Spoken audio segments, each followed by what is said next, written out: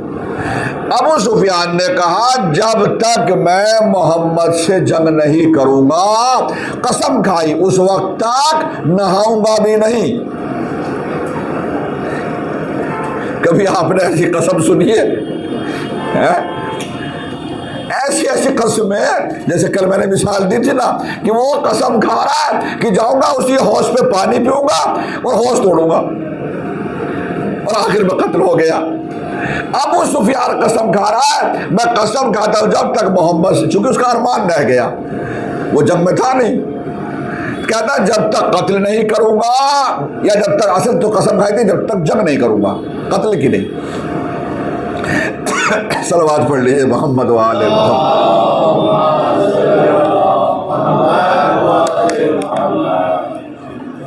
کہتا ہے جب تک میں محمد سے جنگ نہیں کروں گا میں اس وقت تک نہاؤں گا بھی نہیں. قسم کھا لی. اب تو یہ بیچارے ابھی تو آئے ہیں، یہ لڑکے کٹ پھٹ کے تو یہ آئے ہیں، اب یہ فوراً کہاں سے چلے جائیں گے جنگ کے لیے؟ نتیجہ یہ ہوا کہ رمضان میں تو یہ جنگ ہوئی ہے، رمضان کے بعد شوال، ذوالقعدہ، ذوالحجہ 3 مہینے گزر گئے اور 3 مہینے تک نہایا نہیں. اور لوگ کے پاس جاتا تھا، لوگ اسے بدبو آنے لگی تو لوگ اسے بھگانے لگے. اب اس کی سمجھ میں نہیں آ رہا کہ کریں تو کیا کریں. چندہ اکٹھا ہو رہا ہے، طے یہ ہوا کہ جتنے بھی ہمیں پروفٹ ہو رہا ہے اس میں بھی، یا جو ہوگا جو قافلے جائیں گے اس میں، اسلحہ خریدو، گھوڑے خریدو، اونٹ خریدو، زرے خریدو، تلواریں خریدو، جوان کہیں سے بھی لائیں کرائے پہ بھاڑے کے، ادھر سے ادھر سے کہیں سے بھی لاؤ، کریں گے انتظام، قتل کریں گے، بدلہ لیں گے، مگر میں تو نہیں نہوں گا اس وقت تک جب تک جنگ نہیں کر لوں.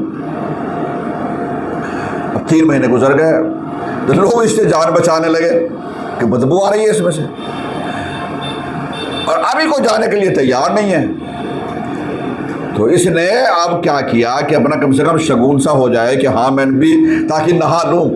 اس بہانے سے ایک غزوہ ہے، کیونکہ تاریخ میں یہ موجود ہے، میں اس لیے بیان کر رہا ہوں، یعنی جو 80 ہیں ان میں سے یہ بھی شامل ہے. اس غزوے کا نام ہے غزوہ سویق. ہوا کیا کہ اب اس نے 200 جوانوں کو یہ ساتھ لے کر آتا ہے، 200 کو، اور لے کر آیا، اور کہتا طریقہ اس نے یہ اختیار کیا کہ رات میں چلتا تھا اونٹوں پر، جو ادھر سے قافلہ چلا مکے سے تو رات میں سفر کرتے تھے اور دن میں کہیں چھپ جاتے تھے، کہیں خبر نہ مل جائے مدینے میں، اور رسول اللہ کہیں پہلے ہی سے تیاری شروع کر دیں ہمارے مقابلے کے لیے، تو رات میں چلو.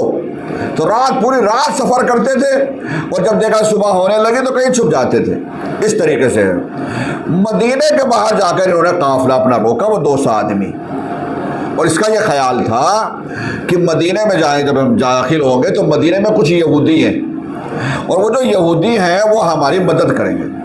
یہودیوں کا ایک قبیلہ، میں اس کے بارے میں بتا رہا ہوں ابھی، چونکہ 79 میں وہ بھی شامل ہے، وہ ایک غزوہ ہے وہ بھی، اور اس کا نام ہے غزوہ قینقاع. میں سمجھتا ہوں کچھ الفاظ ایسے ہیں جو شاید آپ پہلی بار سن رہے ہیں کہ یہ بھی کوئی جنگ ہوئی تھی. قینقاع، قاف یہ نون قاف الف قینقاع، یہ غزوہ ہے. اب یہ کیا ہے وہ بتاؤں گا آپ کو. تو یہ اور دوسرے کچھ قبیلے تھے یہودیوں کے جو اور سے تھے. تو یہ رات میں قافلے کو اپنے باہر روکا اس نے، اور اندر گیا. وہ ایک قبیلے والوں کا دروازہ کھٹکھٹایا، انہوں نے نہیں کھولا، کسی اور کے پاس گیا، ایک دو نے دروازہ کھول لیا کہ ہاں کیا بات ہے. کہنے لگے 200 آدمی لڑکے لے کر آیا ہوں میں ساتھ میں، فل اسلحہ ہے، اور حملہ کر دیتے ہیں رات میں، ابھی تم ہمارا ساتھ دو. یہودیوں سے کہتا ہے. انہوں نے کہا بھائی جان بچانا بھاری ہو رہی ہے ہمارے لیے، ہمیں نہ پھنساؤ.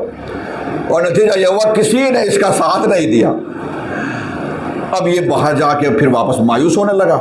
اب دقت اس کے ساتھ یہ ہے کہ نہ جایا نہیں 3 مہینے سے، قسم پوری کیسے کروں، کوئی ساتھ دینے کے لیے تیار نہیں ہے. تو رات میں اس نے جب واپس جانے لگا، وہیں تھا مدینے کے ایریے میں ہی، تو بیچارے 2 انصاری تھے جو کھیت میں کام کر رہے تھے. ایک مالک تھا، ایک بیچارے کا مزدور تھا، ساتھ میں کام کر رہے تھے. یہ وہیں انہی کے پاس چلا گیا اور زبردستی ان سے لڑ کے دونوں کو قتل کر کے اور صبح ہوتے ہی وہاں سے بھاگ لیا کہ کہیں ایسا نہ ہو لاشیں دیکھ لیں گے اور مسلمانوں نے دیکھ لی تو وہ پھر پیچھا کریں گے تاکہ میں جا کے نہا سکوں. تب یہ ان کو قتل کرنے کے بعد واپس آ کر نہایا. اور جب یہ واپس آ رہا تھا تو اس کو یہ تھا جب گیا تھا کہ ہو سکتا ہے ٹائم لگے, پتہ نہیں کتنا ٹائم لگ جائے, تو کھانے پینے کے لیے جو کچھ سامان لے کر گیا تھا تو اس میں ستو تھا. ستو جو اونٹوں کے اوپر لاد رکھا تھا, تو ہر ایک اونٹ پر تھوڑا تھوڑا سا لاد رکھا تھا. اس نے اپنے ساتھیوں سے کہا کہ ہم نے دیکھو شگون کے طور پر ہم نے ان دونوں آدمیوں کو مار دیا ہے اور اب میں نہا سکتا ہوں, ٹھیک ہے, مگر کہیں ایسا نہ ہو کہ رسول اللہ یعنی مسلمانوں کا قافلہ آ جائے, مسلمانوں کا لشکر آ جائے, وہ پیچھا کریں, تو جلدی بھاگو. تو ساتھیوں نے کہا ارے سر جا تو رہے, بھاگ رہے کتنی تیز بھاگیں, ایک تو بوجھ لدا ہوا ہے ہمارے ساتھ. تو کہا کہ ایک کام کرو, تھوڑے تھوڑے فاصلے پر یہ گڑھڑیاں جو ستو کے ڈالتے رہو. تو یہ اونٹوں سے ایک گڑھڑی ڈال دی, تھوڑا سا آگے چلنے کے بعد دوسرے اونٹ سے ڈال دی, وہ ڈال دی. اب جب مسلمان پتہ چل گیا مسلمانوں کو, مدینے والوں کو, کہ دو انصاری کو قتل کر دیا گیا اور ایسے ایسے مسئلہ ہے, جلدی سے لازم مدینے سے بھاگے پیچھے. تو جب باہر مدینے سے باہر نکل کے گئے تو دیکھا ستو کی گڑھڑی پڑی ہوئی ہے, تو وہ اٹھائی, آگے گئے تو پھر دیکھا وہ پھر پڑی ہوئی ہے, پھر گئے تو پھر. عربی زبان میں ستو کو سویق ہی بولتے ہیں, اس لیے اس غزوے کا نام سویق پڑ گیا اور اس ستو کو مال غنیمت کے طور پر سمجھا گیا. اور یہ اپنا قافلہ لے کر بھاگ گیا, مسلمان پھر واپس آ گئے. ان 80 میں سے ایک یہ بھی ہے. مگر جو قینقاع میں نے کہا تھا اس کو بیان کرنے سے پہلے صلوات پڑھ لیجئے.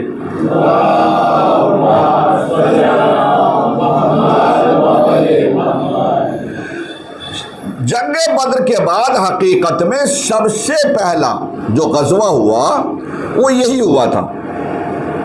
مدینے میں یہودیوں کے ساتھ معاہدہ یہ تھا کہ اگر کوئی باہر سے کوئی طاقت حملہ کرے گی, کوئی ہمارے سے لڑائی جھگڑا ہوگا, تو تم یعنی یہودی ہو ٹھیک ہے, یہودی رہو, ہمیں اس سے مطلب نہیں ہے, مگر تمہیں باہر والوں کا ساتھ نہیں دینا ہے. اصل تو ہمیں ہمارا ساتھ دینا ہے, مسلمانوں کا ساتھ دینا ہے. لیکن اگر ساتھ نہیں بھی دے سکتے تو کم سے کم خاموش رہنا ہے, باہر والوں کا ساتھ نہیں دینا ہے. یہ طے ہوا تھا مدینے کے یہودیوں کے ساتھ. یہ جو قینقاع والے تھے, بنی قینقاع مانا جاتا تھا, یہ خاندان تھا, قبیلہ تھا. ان کے زمینیں تو تھی نہیں, باغات تو ان کے تھے نہیں, کھیتی باڑی تو ان کے تھی نہیں, مگر ان کا جو مین کام تھا وہ گولڈ کا تھا. سنار تھے یہ لوگ, سمجھے, جویلر تھے یہ لوگ. تو اب اس اعتبار سے یہ پیسے والے تھے, اچھا بڑا خاندان تھا, اور پیسہ ہونے کی وجہ سے کچھ جوان بدتمیز بھی تھے. تو اصل جو مسئلہ تو یہ ہوا کہ ایک انصاری خاتون تھی جو کسی جویلر کے یہاں گئی, تو وہاں کسی لڑکے نے بدتمیزی کی, اس کی نقاب وقاب کھینچ لی, اس کے ساتھ بدتمیزی ہوئی. تو اس نے آ کر خبر دی کہ میرے ساتھ اس نے ایسے ایسے بدتمیزی کی ہے. تو رسول اللہ کو بہت غصہ آیا, چونکہ یہ بھی خبر مل گئی تھی کہ جو جنگ بدر ہوئی ہے اس میں بنی قینقاع والوں نے ان کی مدد کی ہے. تو معاہدہ پہلے توڑ چکے تھے, وہ معاہدے کے خلاف کیوں انہوں نے مدد کی ہے, پہلی بات تو یہ. دوسرے, اب یہ بدتمیزی انہوں نے اب یہ کر لی اس خاتون کے ساتھ. تو بجائے رسول اللہ نے بلایا کچھ لوگوں کو کہ یہ کیا ہے, تم نے کیا کیا, تو بجائے یہ کہ اپنی بات پر شرمندہ ہوتے کہ ہم سے غلطی ہوئی یا ہمارے جوانوں سے غلطی ہوئی, ہم معذرت چاہتے ہیں, آئندہ ایسا کچھ نہیں ہوگا وغیرہ وغیرہ, بجائے اس کے تو وہ کیا کہتے ہیں, ہمیں بدر والے مت سمجھ لینا مشرکین کی طرح, ہم مکے والے کی طرح تھوڑی, ایک بار سامنے آ کے دیکھو, میدان میں آگے دیکھو ہمارے جوان کیا تلوار چلاتے ہیں. یعنی وہ تو اپنے کو بھائی زیادہ ہی بڑے حقیقت میں اسرائیلی سمجھ رہے تھے کہ ہمارے پاس تو ڈوم ہے, تھاڑ ہے, یہ ہے, وہ ہے. اچھا, یعنی وہ یہودی کی خصلت تو وہی ہے نا. تو بجائے یہ کہ آدمی معذرت کرے کہ بھائی غلطی ہو گئی, چھوڑو, بچوں نے کر دیا, کسی نے کر دیا, کہ نہیں, اور چڑھ کے آ رہا ہے. رسول اللہ فرمایا بس ٹھیک ہے, اب وقت آ گیا, معاہدہ پہلے ہی توڑ چکے, اور اب ایک کام کرو, ان کا ذرا حساب کر لو برابر سے ان کا. اب حساب برابر کرنے کے لیے ان کا اپنا قلعہ تھا. تو یہ طریقہ یہودیوں کا ہمیشہ ہی ہوتا تھا خیبر کا قلعہ تو آپ جانتے ہیں وہ بھی یہودیوں کا تھا. تو یہ جہاں وہاں پہ بھی مدینہ میں ان کے قلعے تھے. تو مدینہ میں جس قلعے میں مدینہ میں ایک قلعہ تھا اسی میں یہ پورا قبیلہ رہا کرتا تھا. تو جب ان کو پتہ چلا کہ اور وہ مسلمان آ رہے ہیں چڑھ گئے حملہ کر رہے ہیں تو یہ سارے اپنی دکانیں بند کر کے وہ اپنے قلعے کے اندر گھس گئے. قلعہ پھر بند کر لیا. رسول نے فرمایا اندر کوئی کسی کو جانے کی ضرورت نہیں جب تک نہیں کھلے گا ابھی چھوڑے. 15 دن تک وہ اندر مسلمان باہر 15 دن تک اندر رہے. حالانکہ 2 جملے اگر معذرت سے کر لیتے مسئلہ ختم ہو جاتا مگر معذرت نہیں کی.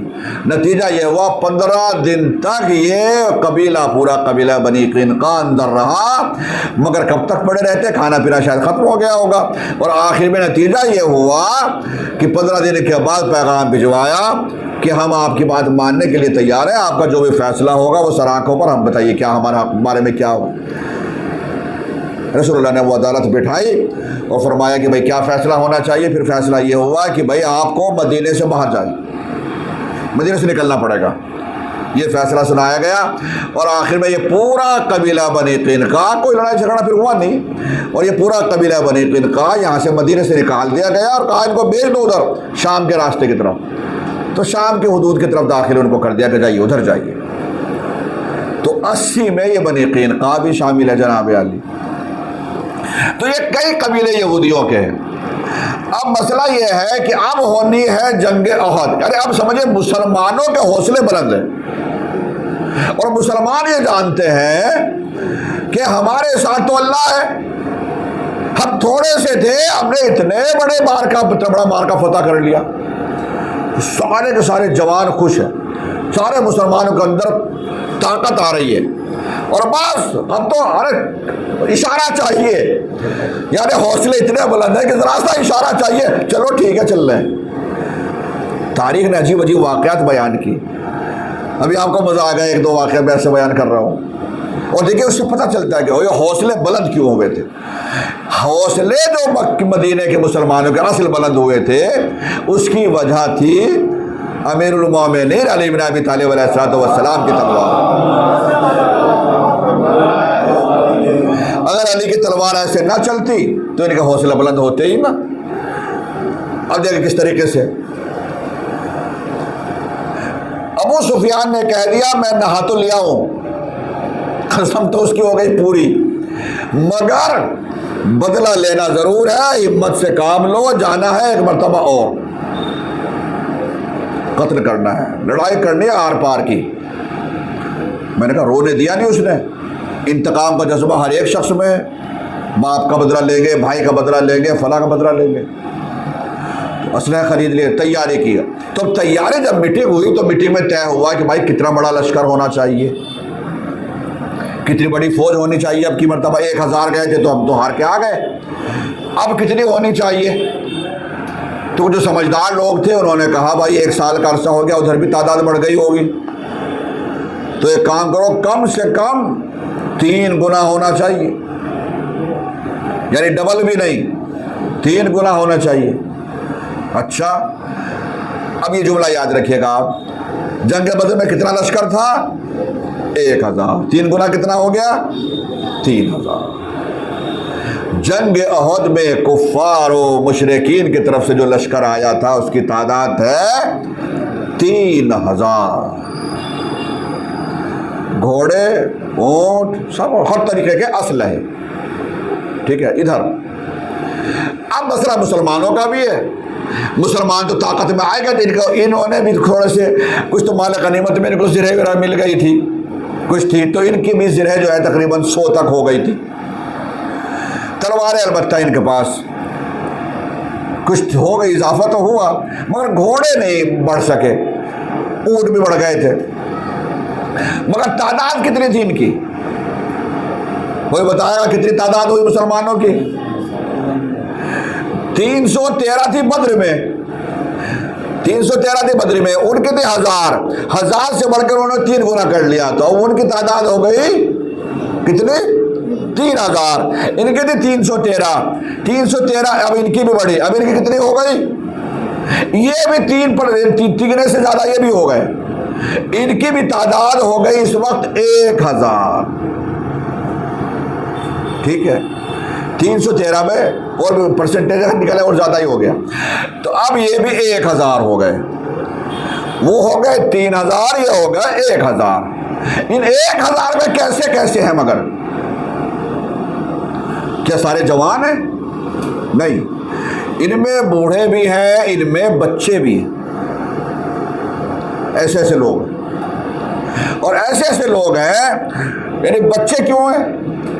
چونکہ ایک تو سب کو یعنی جو وہ جب گھروں پہ آ کر بتایا نا سب نے، اور جو سامان لے کر آئے مال غنیمت، تو بچوں کے اندر بھی جوش پیدا ہو رہا ہے، ہم بھی چلیں گے، ہم بھی چلیں گے، تھوڑی تھوڑی عمر کے لڑکے ہم بھی چلیں گے۔ منع بھی کیا کہ نہیں، مگر نہیں، لشکر تیار ہو رہا ہے جناب، چلیں گے ہم بھی چلیں گے۔ چلو لشکر جب تیار ہونے لگا تو تیاری تو ادھر بھی ہو ہی رہی تھی، معلوم تھا کام کا بدلہ تو لیں گے۔ تو جنگ بدر اور جنگ احد، دھیان رکھیے گا، ان دونوں کے درمیان میں جو فاصلہ کتنا ہوا؟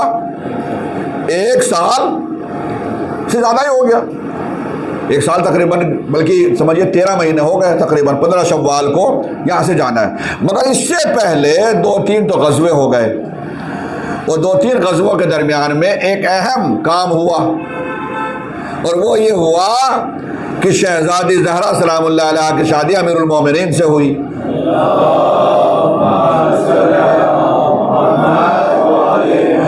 جنگ بدر تک تو مولا کنوارے تھے، جنگ بدر کے بعد جنگ احد سے پہلے رسول اللہ نے شہزادی کی شادی بھی کر دی، مولا کائنات شادی شدہ ہو گئے۔ تو ایک تو بڑا کام یہ ہوا۔ ایک اور مثلا کئی جو واقعات ہوئے، ان میں سے ایک اہم مثلا، اب تک جو مسلمان نماز پڑھتے تھے وہ سارے کے سارے مسلمان، جو قبلہ تھا وہ قبلہ اولا تھا۔ قبلہ اولا کون سا ہے؟ بیت المقدس، یروشلم کی جانب رخ کر کے نماز پڑھی جاتی تھی، بیت المقدس کی جانب رخ کر کے نماز پڑھی جاتی تھی، قبلہ اولا تھا یہ۔ لیکن اسی درمیان میں آیت نازل ہوئی، کئی اختلاف ضرور ہے، مگر جو مشہور ہے وہ یہی ہے کہ 15 رجب سن 3 ہجری کو پھر یہ تحویل قبلہ ہوا، اور رسول اللہ پھر یعنی شاید کچھ حضرات ایسے ہوں کہ شاید جو انہوں نے دیکھ بھی رکھا ہو، مدینے میں آج بھی وہ مسجد ہے، میں بھی گیا تھا ابھی جب، تو میں بھی زیارت کر کے آیا ہوں، اس مسجد کا نام ہی ہے مسجد، کیا نام ہے؟ ذو قبلتین، مسجد ذو قبلتین، یعنی 2 قبلوں والی مسجد، یعنی وہ مسجد جس میں ایک ہی وقت میں نماز ہوتے ہوئے قبلے کو چینج کر دیا گیا، اور اس طریقے سے بجائے خانہ یعنی یروشلم کے بجائے بیت المقدس کے پورے نمازیوں کا، خاص طور سے پورے تو ہو بھی نہیں پائے تھے، لوگ سمجھتے ہی نہیں پائے کہ وہ کیا رہا ہے، مگر صرف 2 آدمی تھے اصل میں جنہوں نے پوری نماز، واقع نماز ہوتے ہوئے قبلہ رخ ہو گیا۔ ایک رسول اللہ صلی اللہ علیہ وآلہ وسلم، اور دوسرے امیر المومنین علی بن ابی طالب علیہ الصلوۃ والسلام۔ تو یہ مسئلہ ذو قبلتین والا یہ ہوا اس درمیان میں۔ لیجیے بس اب ایک اہم مسئلہ اور ہوا، وہ بھی سن لیجیے۔ عثمان ابن مظعون صحابی رسول ہے، عثمان ابن مظعون جلیل القدر صحابی، رسول اللہ کی اس ہجرت سے پہلے ایک ہجرت اور ہوئی تھی، اسے ہجرت اولا کہا جاتا ہے، حبشہ کی طرف، وقت ملے گا تو اس کو بھی بیان کروں گا، اس کی ڈیٹیل ہے۔ تو وہ حبشہ کی طرف ہوئی تھی، اس میں بھی وہ ہجرت کر کے گئے تھے، اور اب رسول اللہ کے ساتھ مکے سے اب دوسری ہجرت میں بھی شامل ہیں، جنگ بدر میں بھی شامل تھے۔ نام ہے عثمان بن مظعون، اتنے جلیل القدر صحابی کہ رسول اللہ کو جب پتہ چلا کہ عثمان بن مظعون کا انتقال ہو گیا تو رسول اللہ نے باقاعدہ ان کے جنازے پر گئے، اور جنازے پر جانے کے بعد ان کے جنازے کو رسول اللہ نے خود بوسہ دیا، اور جس وقت رسول اللہ نے جھک کر بوسہ دینے کے بعد جب سر اٹھایا تو لوگوں نے دیکھا کہ رسول اللہ گریہ کر رہے تھے، یعنی آثار گریہ کے رسول اللہ کے چہرے سے ظاہر ہو رہے تھے۔ اور عثمان بن مظعون کے لیے جب لوگوں نے پوچھا کہ یا رسول اللہ کہاں دفن کیا جائے، تو تب رسول اللہ نے فرمایا، پہلے کہا جاتا پہلے آدمی ہیں جن کے رسول نے فرمایا کہ جنت البقیع میں دفن کیا، اور فرمایا آپ نے اس وقت تک جنت البقیع قبرستان نہیں تھا۔ یہاں اب اس کی ڈیٹیل میں بتاؤں، مگر وہاں یعنی کچھ کانٹے دار ایک درخت ہوتا تھا، وہ درخت کے کھڑے ہوئے تھے یہاں پر، اس جگہ پر جہاں پر بقیع ہے، اس جگہ پر کانٹے دار درخت تھا ایک، وہ کھڑے رہا کرتے تھے، وہ اس کا تھا یعنی کوئی آبادی نہیں تھی۔ تو لوگوں سے رسول نے فرمایا کہ عثمان بن مظعون کو وہاں بقیع میں اس جگہ دفن کر دو۔ تو وہاں سے صفائی شروع ہوئی اور سب سے پہلے عثمان کو دفن کیا گیا۔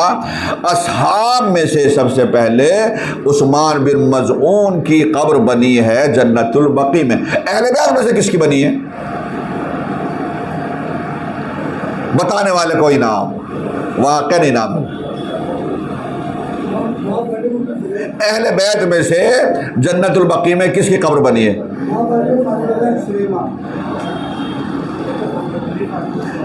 شہزادی کی شہادت کس تاریخ میں ہوئی؟ کب ہوئی؟ رسول اللہ سے 70 دن پہلے۔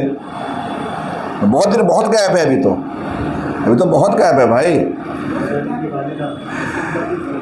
اہل بیت میں سے سب سے پہلے قبر جو بنی ہے خود رسول اللہ ہی کے فرزند تھے جناب ابراہیم،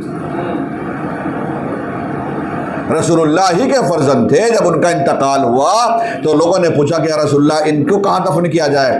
تب رسول نے فرمایا عثمان کے بازو میں دفن کر دیا جائے، عثمان بن مظعون کے۔ تو اہل بیت میں سے خود رسول اللہ ہی کے بیٹے کی قبر سب سے پہلے بنی ہے جنت البقیع میں۔ یاد رکھیے گا یہ باتیں، میں پھر کہہ رہا ہوں مجلس میں پڑھی نہیں جاتی، مگر میں چاہتا ہوں کہ آپ کچھ یہاں آئے ہیں تو کچھ سیکھ کے جائیں، کچھ یاد کر کے جائیں۔ اچھا یہ بھی عجیب بات ہے یا نہیں ہے؟ یہ جب آپ کے مزاج کا جملہ کہہ رہا ہوں، یہ بھی عجیب بات ہے یا نہیں؟ عثمان بن مظعون کسی مدینے میں انتقال ہوتا ہے، رسول اللہ گریہ کرتے ہیں، لاش کا بوسہ لیتے ہیں، رسول اللہ خود نماز جنازہ پڑھاتے ہیں۔ 35 سال کے بعد اسی مدینے میں ایک عثمان پھر قتل ہوا، اس کی لاش بھی پڑی رہی، جنت البقیع میں بھی دفن نہیں ہوا۔ اور حد یہ ہے کہ امیر المومنین موجود تھے، لیکن اس کے باوجود علی نے نماز جنازہ بھی نہیں پڑھائی۔ اور آخر میں مسلمانوں نے جب دیکھا لاش پڑی ہوئی ہے تو یہودیوں کے قبرستان میں دفن کرنا پڑا۔ صلوات پڑھیے۔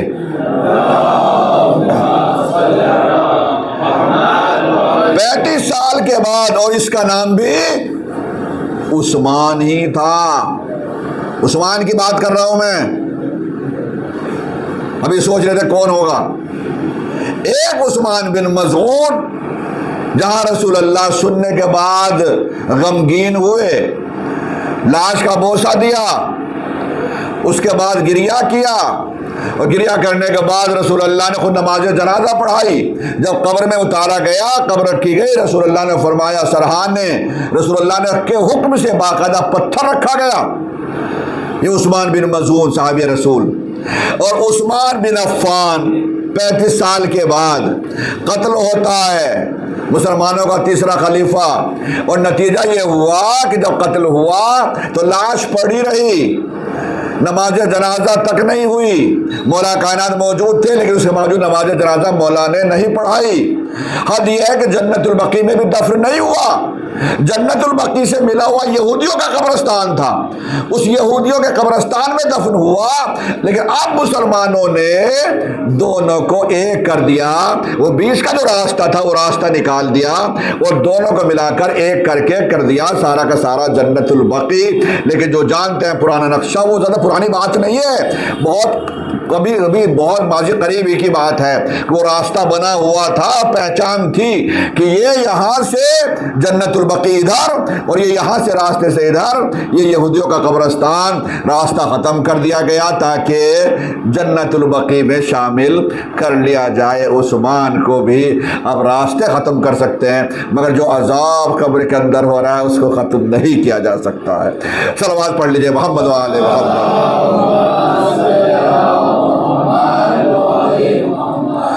تو اب اذان گرامی میں جلدی سے میں جو بات، ارے تو وقت گزر گیا، وقت تو بہت زیادہ گزر گیا، لیکن مگر میں ایک بات تو کم سے کم پڑھ ہی لوں، باقی تو پھر باتیں ہو جائے گی۔ بس ایک اچھی بات یہی ہے کہ ورنہ یہ دقت ہو جاتی ہے کہ ارے بات بیچ میں رہ گئی، تو وہ رہنے والا مسئلہ نہیں ہے بھائی، آج نہیں تو کل، ہے نا۔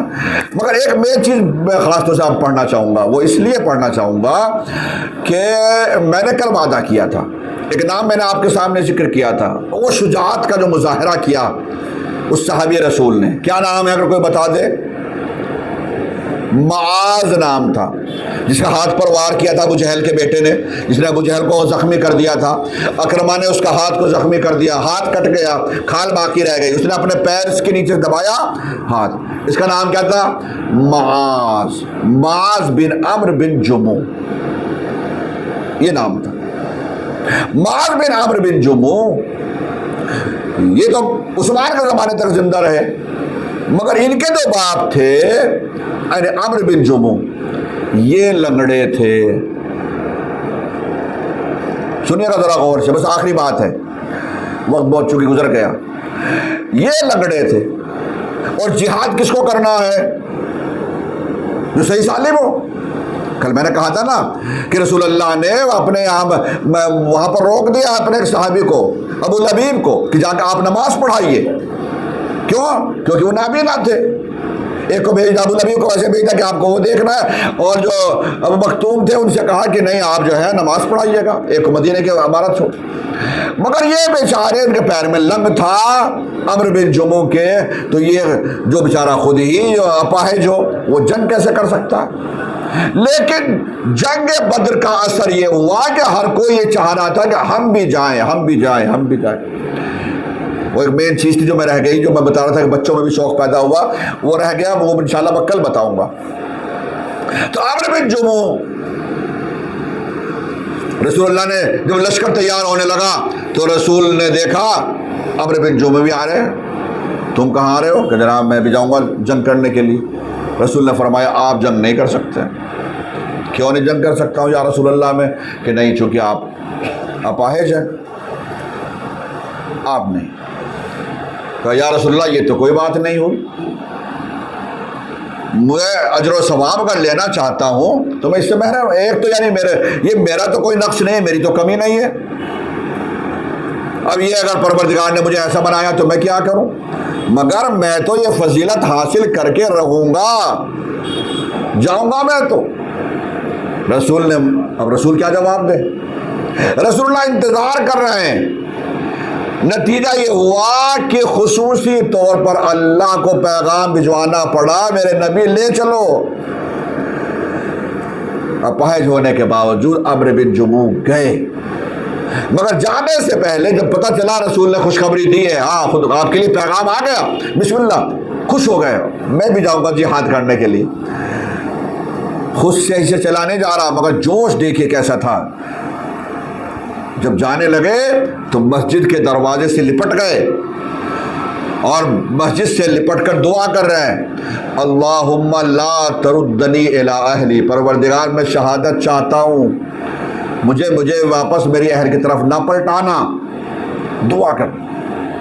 اب ایسا نہیں گھر والوں سے پریشان تھے، یہ مطلب مت لیجیے گا کہ بیوی سے پریشان ہو گئے تو وہ دعا کر رہے تھے کہ مجھے واپس نہ ہو تو اچھا ہے۔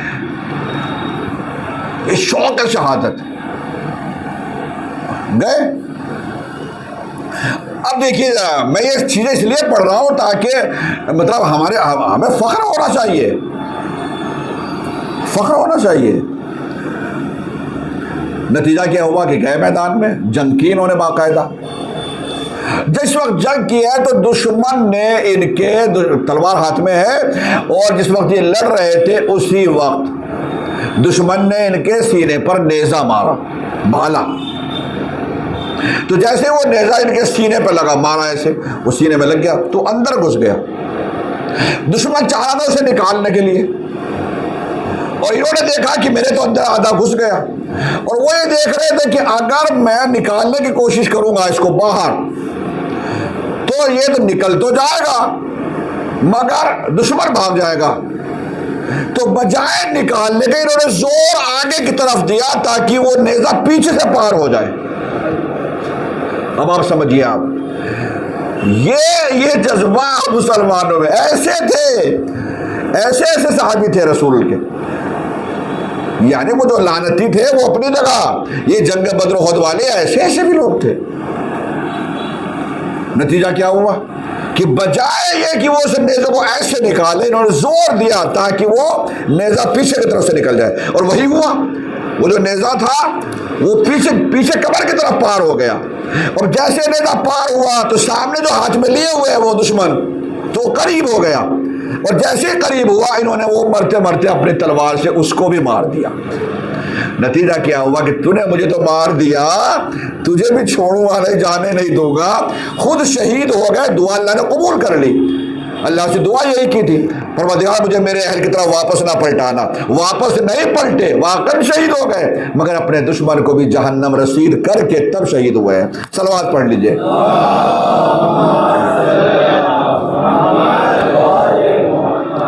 اچھا، جب لاشیں اٹھائی جانے لگی، ان کی بیوی کہنے لگی کہ یا رسول اللہ میری ایک خواہش ہے۔ فرمائیے وہ کیا؟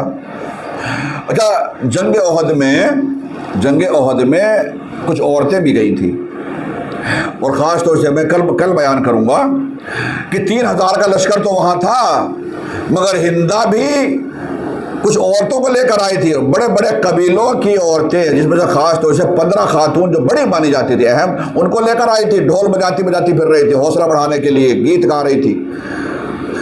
خیر وہ ابھی کل بیان کریں گے۔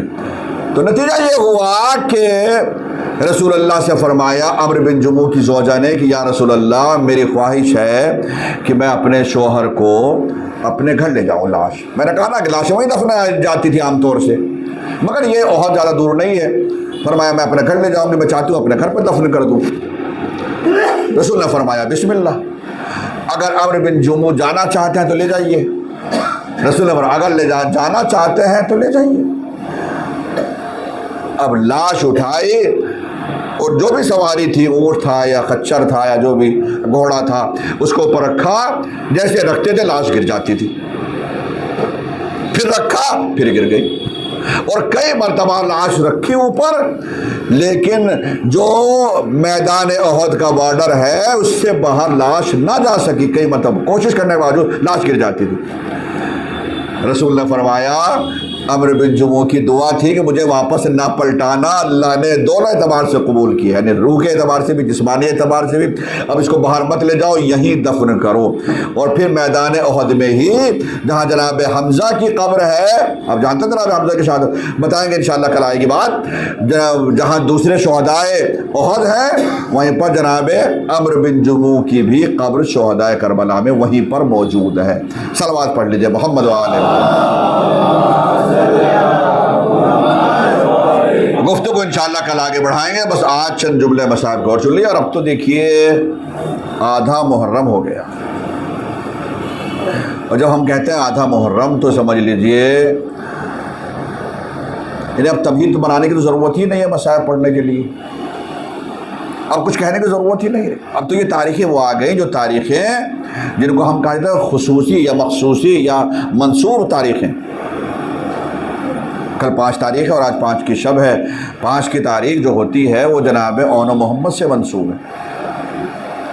6 تاریخ جناب علی اکبر یا بعض جگہ پر جناب علی اصغر سے منسوب ہے۔ 7 تاریخ جناب قاسم سے منسوب ہے۔ 8 تاریخ جناب علی اکبر سے منسوب ہے، جناب عباس سے منسوب ہے۔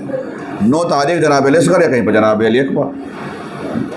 تو یہ آج کی جو شب ہے جناب اون و محمد کی شہادت کی شب کی مناسبت سے یہ تاریخ مانی جاتی ہے۔ کم سے کم یہی سوچ کر پرسہ دے لیجئے آپ شہزادی زینب کو، بچوں کا پرسہ یہی سوچ کر دے لیجئے کہ بچے اتنے مظلوم ہیں جن پر ماں بھی نہ رو سکی۔ ماں اپنی اولاد پر روتی ہے، مگر یہ ایسی ماں جس نے کہا کہ میں اپنے بھائی کا ماتم کروں گی، بچوں پر گریہ نہیں کروں۔ تو پورے تاریخ میں آپ دیکھ لیجئے، یعنی سفر میں دیکھ لیجئے آپ، شہزادی زینب نے بچوں کی پرواہ نہیں کی، بچوں پر گریہ نہیں کیا۔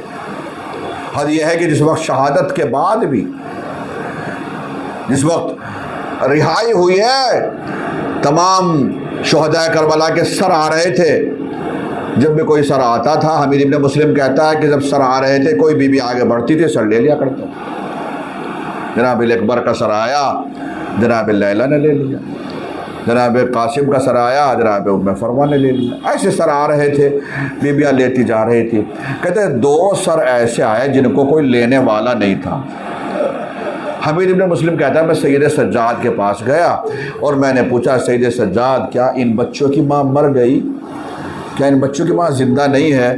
حمید ابن مسلم کہتا ہے ایک دم سید سجاد تڑپ گئے اور رو کر کہتے ہیں بھائی حمید ایسے مت کہو، ان بچوں کی ماں میری پھوپھی زینب ہے، مگر زینب کا کہنا یہ ہے کہ میں اپنے بھائی کا ماتم کروں گی، بھائی پر گریہ کروں گی، بچوں پر نہیں رو گی، اور نہیں روئی۔ شب عاشور ہر ایک خیمے میں خواتین ہیں، مائیں ہیں جو اپنے بچوں کو لیے بیٹھے، کل قربانی کا دن ہے، کل قربانی پیش کرنی ہے۔ انہیں تمام خیموں میں سے ایک خیمہ ایسا ہے جس میں اون و محمد کو لیے بیٹھی ہے شہزادی زینب، میرے بچوں کل قربانی کا دن ہے، تو میں اپنے ماموں کے اوپر قربانی پیش کرنی ہے۔ اور دونوں بچے کہہ رہے ہیں ہاں ماموں، بس ہمیں آپ اجازت دلوا دیجئے، آپ اجازت دلوا دیجئے۔ جس وقت شہداء سلسلہ شہادت کا سلسلہ شروع ہوا تو ایک مرتبہ شہزادی زینب کی نظر پڑی دونوں بچوں کے پر، دونوں بچوں کو بلایا اور بلانے کے بعد پوچھا کہ تم ابھی تک زندہ ہو؟ ایک مرتبہ بچے کہتے ہیں کہ اماں ہم کیا کریں، کئی مرتبہ ماموں کے پاس جا چکے ہیں، ماموں جو ہے ہمیں اجازت ہی نہیں دیتے، کب میں لے کر جاتی ہوں۔ دونوں بچوں کو اون و محمد کو شہزادی زینب خود لے کر گئی۔ ایک مرتبہ بھائی سے کہتے ہیں یہ میری جانب سے یہ ہدیہ قبول کر لیجیے، دونوں کو اجازت دیجیے، ٹائم نہیں ہے بس میں ختم کر رہا ہوں میرے عزیزوں۔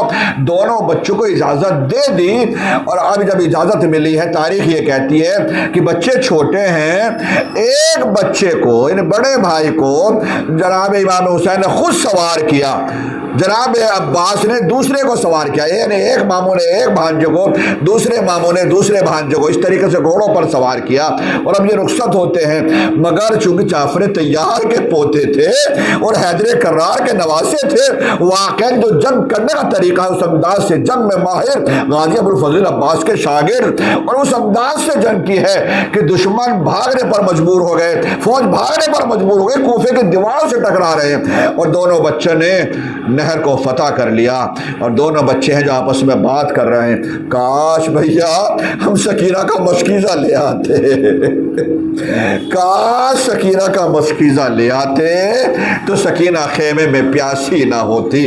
لیجئے میرے عزیزوں یہ بات چل رہی ہے کہ ایک مرتبہ سے پیر سر ساتھ کی آواز کہ یہ بچے عام بچوں کی طرح نہیں ہیں، چاروں طرف سے گھیر لو، ایک ساتھ حملہ کر دو، اور وہی ہوا میرے عزیزوں، بچوں پر چاروں طرف سے تیروں کی بارش شروع ہو گئی، تیر برسائے جانے لگے، بھاگی ہوئی فوج سمٹ رہی ہے، حملے شروع ہوئے، آخر بچوں کو آپس میں جدا کر دیا گیا، ایک بچہ دور بھائی سے دونوں بھائی آپس میں جدا ہو گئے، اور نتیجہ یہ ہوا کہ دشمنوں کے درمیان میں بچے گر گئے، مگر ہاں عزیزوں پھر قریب آئے، اور تاریخ یہ بھی کہتی ہے کہ جیسے ہی بچوں نے محسوس کیا، آواز دی، بچے چھوٹے ہیں، تاریخ نے لکھا کہ بجائے مدد کے پکارا تو بجائے اس کے کہ ماموں کا آواز دیتے بچے پکارے، اماں لفظ استعمال کیا، اماں ہماری مدد کو آئیے، ماں کو آواز، چھوٹا بچہ جس طریقے سے ماں کو پکارتا ہے اس طریقے سے بچوں نے ماں کو آواز دی، مگر ماں نہیں، دونوں ماموں ایک ساتھ تیزی کے ساتھ گئے۔ میں ختم کر دوں، حالانکہ کئی جملے ایسے تھے جو مجھے پڑھنے چاہیے تھے مگر وقت کی وجہ سے میں نہیں پڑھ پا رہا ہوں۔ دونوں بچے جس وقت آواز دیتے ہیں امام، دونوں ماموں تیزی کے ساتھ گئے ہیں عزیزوں، اور جیسے ہی جا کر دیکھا تو دونوں بھانجے ہیں جس میں روح تو باقی ہے، جس میں روح باقی ہے، تھوڑی سی روح باقی تھی، دونوں بچوں نے، دونوں ماموں دونوں بھانجوں کے اوپر جھک گئے، دونوں بھانجوں نے اپنے جسم کی پوری طاقت کو سمیٹا، ماموں کو سلام کیا، امام نے سلام کا جواب دیا، اور ایک مرتبہ اپنے ہاتھ کو بلند کیا اور ماموں کے سر پر ہاتھ رکھا، اور ہاتھ رکھنے کے بعد سر پر یہ جملہ کہا جو علماء ذاکرین بیان کرتے ہیں کہ فرمایا ماموں جان آپ اماں سے کہہ دیجئے گا آپ کے سر کی قسم ہم فرات پر ضرور گئے تھے، پانی نہیں پیا ہے، ہم فرات پر ضرور گئے تھے مگر ہم نے پانی نہیں پیا، اتنا جملہ کہا جس میں سے روح نکل گئی۔ اب دونوں بھانجوں کی لاشوں کو دونوں ماموں ساتھ میں لے کر آ رہے ہیں خیمے کی جانب، آواز دی اے میری ماں جائے زینب تیرے بچوں کی بارات آ گئی۔ خیمے کے دروازے پر شہزادی زینب کھڑی ہو گئی، بس آخری جملہ مجلس تمام۔ خیمے کے دروازے پر شہزادی زینب کھڑی ہو گئی، اور کھڑی ہونے کے بعد جملہ کہا، میرے بھائی، میرے بھائی، پہلے مجھے یقین دلاؤ میرے بچوں نے پانی تو نہیں پیا؟ بابو تڑپ گئے، حسین تڑپ گئے۔ فرمایا، اے میری بہن زینب، میں امام وقت ہو کر گواہی دیتا ہوں، تیرے بچے پیاسے شہید کیے گئے، تیرے بچے پیاسے ذبح کیے۔ الا لعنت اللہ علی القوم الظالمین وسیعلم الذین ظلموا ای منقلب ینقلبون انا للہ وانا الیہ راجعون رضا بقضائہ وتسلیما لامرہ ربنا تقبل منا انک انت السمیع العلیم۔ ماتم رسول